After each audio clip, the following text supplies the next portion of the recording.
嗨，大家，今天是6月13号，礼拜一。然后我早上考完了我最后一张 A level 考试是社会学，然后我终于考完了。我考了大概1个月，我从5月底就开始考，但我今天终于考完。然后呢，我现在要准备出发去 Cambridge 去找我妈会合，因为她礼拜一的时候就已经到英国了，她来找我玩。然后我们要先在 Cambridge， 然后就去伦敦玩。Bye, Remy。I gotta say it twice, it ain't my fault. Every little thing got a price, that's what I thought. That's what they taught. Yeah, I'ma take my chance till I drop. You know this ain't the time for the two of us. Ooh, I ain't got space to be thinking about growing older. Done my thinking, me and you. Yeah, guess it's over. It was a rainbow, but was sinking. Lost my hue. I might come running back when our hearts get back on track. When the stars line up, that's that. I've been attached, just looking out. We move so fast, was moving south. Through my secret sauce, boo in and out. Miss how you gloss that pretty mouth. 轻轻的我走了，正如我轻轻的来，我挥一挥衣袖，不带走一片云彩。徐志摩的石头。A stone in memory of the Chinese poet 徐志摩, student at King's 1921 to 1922, with the first and last lines of a second farewell to Cambridge. You know this ain't the time for the two of us. Ooh, I ain't got space to be thinking about you. Close that. Hello. Think you're punting at all today? Yeah. Yeah, to do the tour. So it's a 45-minute tour. We start here, 7 colleges up through here, turn around and bring you back down again. You'll have someone much like myself telling you all about the history, pointing out all the fun stuff to see, okay? Yeah. So we have shared tours and private tours. Shared tours will be the 2 of you plus more people on the boat. Private tour, just the 2 of you. It goes straight away and you have the tour guide all to yourself. Which one do you think you'd be more wanting to go for? Share tour, please. Do you want to come down with me? I'll see when the next tour is, okay? Yeah. So, the next tour we have is at 1 o'clock, okay? For me, so you can get a drink, maybe a bite to eat, and then ready? Is that alright? Yeah. And then we just need to come back here, right? Yeah, so you won't come back to me. Yeah. See, just down this boardwalk, yeah. you have a tree coming over. Yeah. So you just need to be there about 5 minutes before. Okay. Alright? Are you students at all? I'm student. Yeah. So, that's your ticket just there. Yeah. Okay. 1 o'clock yeah. is your time of departure. Love it when you toss it back. Love it when you talk back. Girl, you get me off track. So off-white tracksuit, just so I can floss, yeah. With my new bitty, she ain't let my soft yet. Hello. Yeah, perfect. I'll leave you. Yeah. Take this kid here, please. Yeah. So this is my my colleague. He is actually learning how to punt, guys. So he's just going to be on the boat, just watching and stuff. If that's okay with you all. He doesn't bite, I'm sure. So off we go, guys. Bon voyage. My name is George. I will be your chauffeur, your tour guide, your engine for the day, whatever you want to call me. I'm not fussed. So it's about a mile up the river and a mile back. Hopefully no one falls in. I'm sure we'll be okay. And then you guys? Taiwan. Taiwan, wow, very international boat today, guys. Yeah. And I just have Colchester and Milton Keynes, so we're doing good. Has anyone ever been punting before at all? No. No? I went to Canterbury and I meant to do it, but I didn't. It's a lot better here, I have to admit. Oh, really? The river is a lot more safer to punt. It's also a lot shallower. So in Canterbury, from what I've heard, it can get very quickly out of control. So yeah, it's a very quiet day on the river today, guys. Normally we'd have a boat on the left of us, a boat on the right of us. I'd be shouting over the tour guide on my left. The tour guide on my right will be shouting over me.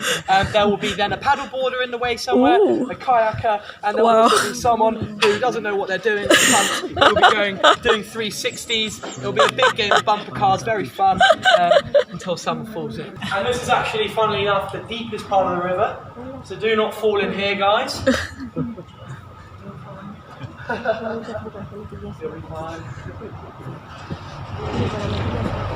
And now, apart from this building on my left, the Galleria, every single building you see from now on is university owned. How many bridges are there? We see today 9 plus 1 temporary bridge, so in theory 10. I'll just keep going and just push through them, it's alright. It's the joys of punting, guys. It is a tiny bit of a contact sport, unfortunately. So, coming up just in front of us here is our very own Bridge of Sighs, famous in Venice for connecting the prison rooms to the execution rooms. Now there are in fact 4 Bridge of Sighs in the world. 1 here, 1 in Venice. Can we guess the names or name the names, the geographical locations the others are in? There is 1 in your native land, folk, sitting just in front of me, in Little Venice in Las Vegas. I joke and say it's always made of plastic. And then who do we not like? Oxford. Oxford, boo! There is 1 there as well. Now, coming up just in front of us is the lovely Wren Bridge. This bridge has lots of different names. Officially, the Wren Bridge, nicknamed by the students who live at St John's as Kitchen Bridge, as it transports their food in the mornings. However, us punters have cleverly re-nicknamed it Concussion Bridge, for obvious reasons. Unfortunately, the big digger is in the way, but you can see the lovely New Court building, guys. Absolutely stunning. This is solely accommodation at St John's, so nothing else happens here but sleepy students. Trinity College is the wealthiest college here in Cambridge. St John's is the second wealthiest college, and they have a very fierce rivalry. And the rivalry stems not only from money, but also from the fact that Henry VIII founded Trinity College. His great-grandmother, Lady Margaret Beaufort, founded St John's. She sadly passed away before it could be finished, and then was handed on to a man named Bishop John Fisher. Now, Bishop John Fisher was obviously a massive advocate for Catholicism. Henry VIII was trying to reform the church, so he had him executed, again stemming the rivalry between the 2 colleges. Now, you might be wondering where on earth Trinity gets all its money from. It is actually estimated at just under £2 billion. Wow. So, up until around 15 years ago, any 2 universities in the world combined were not as wealthy as a single college here in Cambridge, Trinity. So you combine the whole of Oxford with the whole of Harvard, Trinity would have more money. Wow. It's pretty exceptional. You might be wondering where it got all this money from. Henry VIII dissolved the Catholic Church and donated most of the money to it, and then they've then reinvested it into various places. But the big kicker, guys, is the fact they actually have a lot of significant shares in arms businesses in America. Whether you agree with the ethics or not, it makes them a lot of money, and they don't really care. And they can build some stunning buildings, or afford to build some stunning buildings, such as the Wren Library we see on my left-hand side. Very recently, Charles Darwin's diary was actually stolen from this library, and was then returned around a month ago. Inside, most notably, we have obviously Charles Darwin's diary. We have a lot of his early works on the theory of evolution. We have a lot of Shakespeare's early poems and plays. But we also have my very own personal favourite, guys, which is A.A. Milne's first edition of Winnie the Pooh. Very fascinating about the university library is it has to have a copy of every single book published by a British author, making the most complete collection of literature possible. Oxford do the exact same in their Bodleian Library, and so do Trinity Dublin. So there's actually around 80 miles of bookshelving in there, so you could actually travel from here to London by book if you wanted to. Probably take a few first editions on the way. So let's do a little bit more of the broader history of Cambridge, guys. Obviously everyone knows that Cambridge and Oxford have a very fierce rivalry. Not many people know this, but this has actually stemmed from the fact that they are in fact sister universities. Cambridge was founded by a group of Oxford students. Cambridge is the 3rd oldest university in the world. Then you have Oxford, and then you have Bologna in Italy. Now, a boy at Oxford was unfortunately executed on the college grounds, and a lot of the monks, a lot of the scholars, a lot of the academics and the students decided enough is enough. We're going to go away, we're going to set up our own university elsewhere to rival you, to better you, do things in a more correct and orderly fashion. So they came to Cambridge for a multitude of reasons. One, it is incredibly flat here, very easy to build. Two, you have the river system, so a very easy method of transportation. Thirdly, and most importantly, it is extremely close to Ely. Ely being a very religious part of the country, with the cathedral obviously being a very religious period, or university was very religiously orientated at the time, could go on a pilgrim to Ely and do whatever they needed to do there. This was built during COVID. They are doing a multi-million-pound refurbishment to Clare College on my left-hand side, which is where Sir David Attenborough went to college. Unfortunately, it's going to be here for about another 2 years. So I have actually nicknamed it the COVID Bridge, because like COVID, hopefully it leaves us soon as well. We don't like it, we don't want it here. You will see in a second, there's signs everywhere saying no mooring, which is the English term for don't park your boat. If you take your own boat out, there's nothing really to stop you. I'm not allowed to, obviously, because I'm working, but sometimes people like to take boats out, especially in the summertime during the evening, and they all park up here and look onto the centerpiece of the university, if not the entire city. Coming up on my left-hand side, the stunning King's College Chapel. Tallest chapel in England, second most photographed chapel in Europe after the Sistine. It's absolutely gorgeous. Founded by King Henry VI, he also founded Eton College in London Slough, where Boris Johnson went to school. What he worked out was once his boys had finished at Eton, there was no correct or proper place for them to go into secondary or higher education. So he founded King's specifically and only for them. And they did what was called the gentleman's degree. It was the only degree that you were allowed to do. You might be wondering, what does that entail? A fundamental part of being a gentleman or a gent is that you can never be seen to be studying or working in public. So they had no exams, they did very little work. They effectively did a 3-year course in table manners and how to get drunk. It was more about how to conduct yourself in parliament and court, how to look after agriculture and livestock, grow up to be fine young men, go on to do great things and rule the country. So I think King's has had something like 8 prime ministers. Wow. Cambridge has had something of around 20 plus. Originally, you could only go to King's if you went to Eton.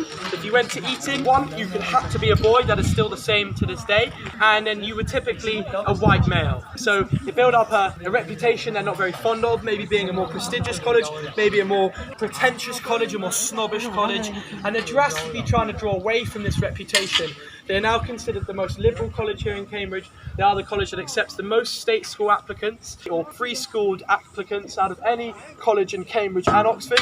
I don't actually go to Cambridge University, strangely. There's a massive misconception that everyone who works on the river goes to Cambridge. Funny enough, if you go to the university, you're not allowed to have a job in term time. So you're solely focused on academics. Alan Turing actually went to King's. He actually lived in that building just behind us, which is why you saw those rainbow flags when we went past. I never knew why they were there, but I asked my friend who went there and she said during term time there's often a lot more of them and they are in memory or commemoration of his works and of his life. So officially it is called the Wooden Bridge. Not many people call it this. Most books reference it as the mathematical bridge. And the reason for this is it uses a method called tangible raidable trussing, whereby all the pieces of wood are entirely straight, yet the bridge is entirely curved, and they all interlocked and interwoven at such angles that when you stand on the top of the bridge, the pressure or the force exerted is evenly distributed along the sides, caught onto these 2 stone buttresses, and the bridge stays upright. A very, very clever bit of engineering. So if you look up at that wall that we just shot past, do you see how there's really small windows? And the windows have been bricked up? Yeah. This is because of a very strange thing called window tax, introduced by Oliver Cromwell as a method to try and tax the wealthiest members of society, whereby the logic being, the more money, the bigger house, the more windows, the more tax. So this was obviously a very silly way. This was combated by having extremely small windows or by bricking your existing windows up, but funnily enough is where we get the expression daylight robbery from. So that's the method of transport that is the most efficient, I would say. They're cheating, they've actually got an engine in the bottom of their boat, guys. 现在大概下午2点多，然后现在23度，超级热，然后超多人都在野餐，满的人，貌似是亨利八世，胖胖的，所以应该是。Feeling on my ditty, but you lost that. You had real privileges for this. All snap, now you getting time out. Cause you hit it where my heart's at. Got me going deeper than Amari when that ball snap. Heard you sold your soul on Macari, got you called lacking. Now I'm next door at the party while you jaw jacking. You know it's for shot. swear it's in the raw fast. I'm still trying to figure how this all 我们先要去前面这个 St. Mary's Tower。The time for the two of us. Ooh, I ain't got space to be thinking about you. You know this ain't the time for the two of us. Ooh, I ain't got space to be thinking about you. You know this ain't time for the two of us. Ooh, I ain't got space thinking about you.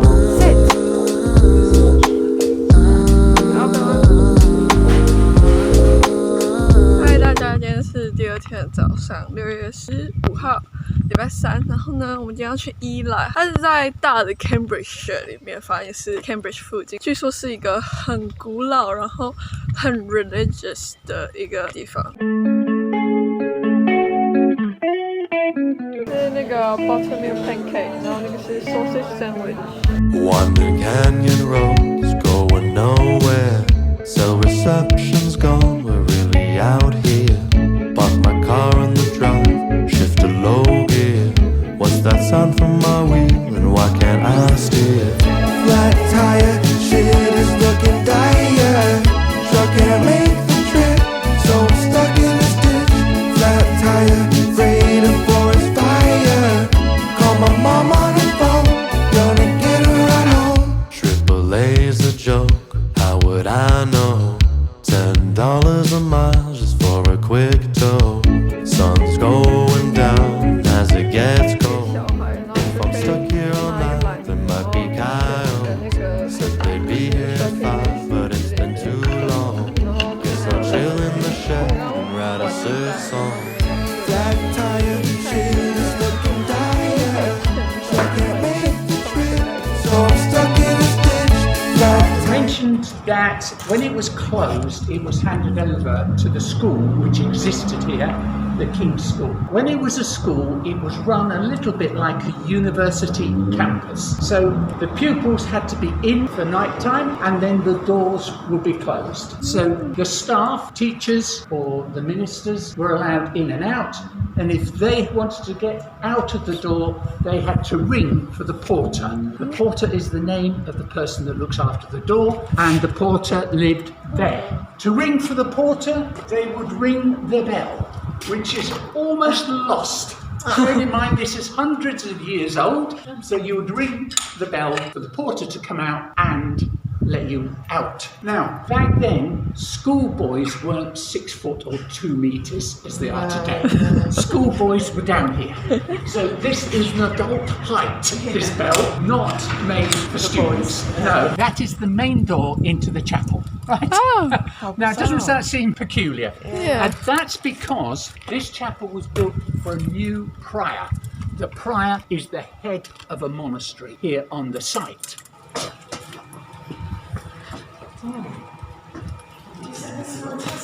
Wow. I once brought a young couple in here, well, they weren't that young, and they were obviously engaged, because the young lady turned around to the fella and she says, I want to get married here, can I get married in here? I must get married in here. And I thought I'd come to his rescue, and I said, look, that spiral staircase, think of your old grandmother and aunts trying to get up there. It's not, she said, oh, they'll manage, don't worry about it. So I then said, trying to help out, think what that will do to your wedding dress, dragging it up. You're lying. You're up.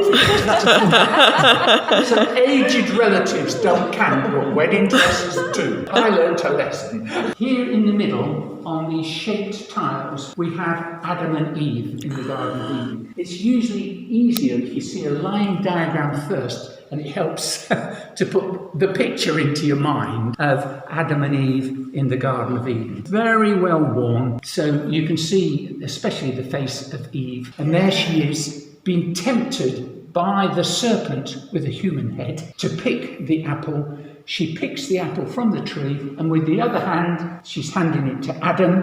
Adam stretches out his hand to grasp the apple and takes a bite from it. So that story is all together just in one diagram. So, what year? So this was the 1320s. Now, this continues although towards the middle of the floor it gets a little simpler, but again well worn. So you have to use a lot of imagination. But you can see lions and a dragon. Now, it always bothered me for years and years that we had a dragon so close to the high altar, because the dragon was a symbol of the devil's advocates, because the devil brought the fire of hell. So it was always considered to be a devilish creature. However, some specialists came to talk about the tiles, and this was about 6 or 7 years ago, and she says, it comes from the Psalms, and the monks would know their Psalms inside out. And within Psalm 91, it says of the holy, "Thou shalt trample under feet the young lion and the dragon." So here, as you walk towards the altar, you trample underfoot the young lion and the dragon. Come Cromwell, I think you mentioned Cromwell, they'd already closed the monastery by Cromwell's time. He sent in his parliamentary commissioners to assess what money they could get from demolishing it. And so they came in and they said, we can sell the stone for that much, we can sell the timber for that much, wasn't very much. We can sell the glass for this. We can sell the lead roof. The lead roof was worth more than everything else. They ordered it to be demolished. However, it was saved because they converted it into what was considered a necessary domestic building. They did take the lead roof and they raised the roof up a little bit and they put another floor in. You could just about make out where the staircase went up. There's an indication that's where the stairs went up and to the upper floor. So there were 3 rooms up there, and there was a family up there, and 3 rooms down here, and another family down here.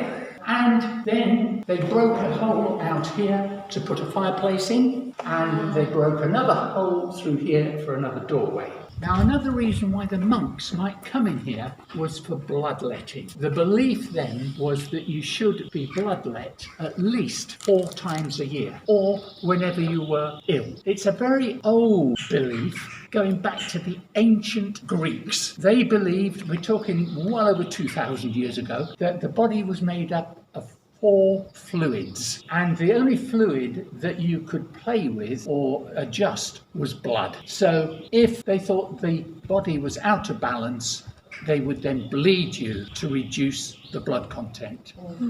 If you felt ill, again, they would bleed you to reduce the blood content, as they saw it, to balance what they called the humours. That comes from the ancient Greeks. This went on here, so the monks would come in and bloodlet. When they bloodlet the monks, it wasn't just a pint. They took almost half of their blood content. There were blood to the point of unconsciousness. Wow. And so it took 4 days to recover.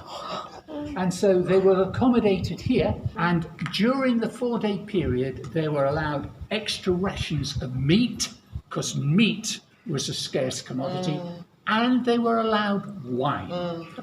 Also, the monks were a silent order of monks. They could sing and pray, but otherwise it was a silent order. When they were recuperating, they were allowed to talk and converse. So it was a little bit of a 6 times a year. Have a chat. So it was a little bit like, let's give blood, let's party. Wading through the mire, but I won't make a stink, 'cause it's time for a drink.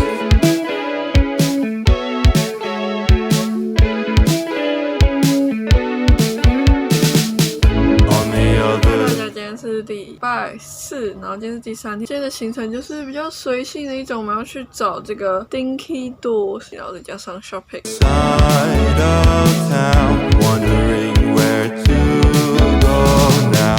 Glendale is a far off land. Car troubles weren't part of the plan.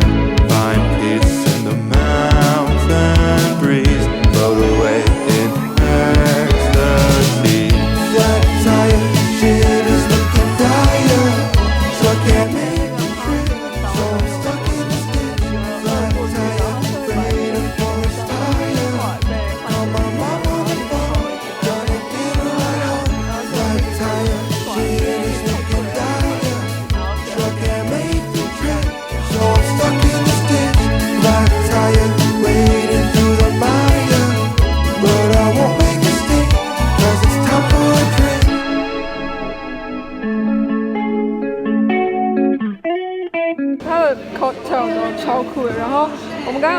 家卖清酒，然后说是剑桥自己有产清酒，然后我礼拜一喝的那个是不错，我打算要试这一个，所以感觉还不错，我觉得还可以。就是你喝的时候最后一口会有那个酒精冲上去，然后算是有一点牛排，然后这个是那个公路奶油，我点的番茄海鲜意大利面，我的最爱。Flat tire, afraid of forest fire. Call my mom on the phone, gonna get her right home. 分享 Wetherspoon， 来英国一定要来这里，就是呢，它是最平价的 pub， 然后就是学生都会来，然后它早餐 tea and coffee 是免费续的，然后它的食物10磅哦，付9，然后它的食物超大一份，超级满足，反正就是一定要来吃吃看，非常适合学生，它就叫 Wetherspoon。几天之后这边要办那个房费了，然后所以他们现在就在搭棚。Triple A's a joke, how would I know? $10 a mile just for a quick tow. Sun's going